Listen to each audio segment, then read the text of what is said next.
श्यामा बजै छी। एकटा झिझिया के गीत दै छी। माता के पूजा में तो झिझियो के होइया, झिझिया लोग खेलैया, माता के श्रृंगार छन झिझिया। एकटा झिझिया के गीत दै छी, से सुनू।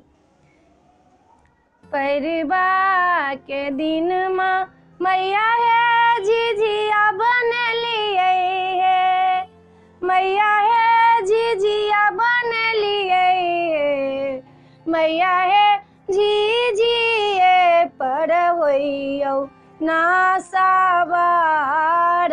सड़क पर झिझिया खेलिए लिए है, मैया है झिझिए पर होइयो ना सवार।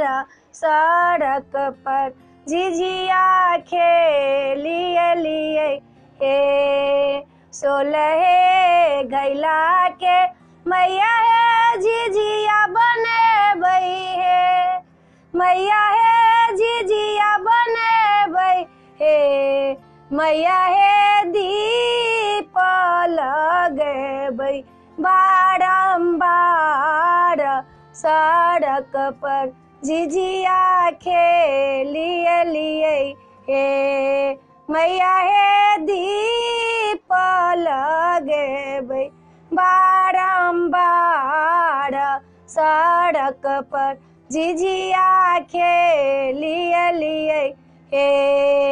कहाँ से अलै मैया है हरिला सुगबा हे, मैया है हरिला सुगबा हे, मैया है कहाँ से अलै भैरव भाई। सड़क पर झिझिया खेलिए लिए हे, बनही से अलै मैया है हरिला सुगबा हे, मैया है हरिला सुगबा हे, मैया है नहीं रे से अलै भैरव भाई। सड़क पर झिझिया खेलिए लिए हे।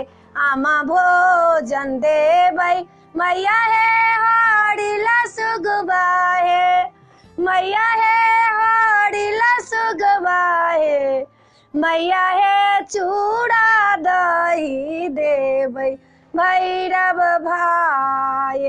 सड़क पर झिझिया खेलिए लिए हे, मैया है चूड़ा दही देबै भैरव भाई।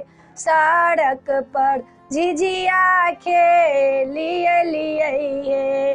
परिबा के दिन मैया है झिझिया बनलिए हे, मैया है झिझिया बनलिए हे, मैया है झिझिए पर होइयो ना सवार।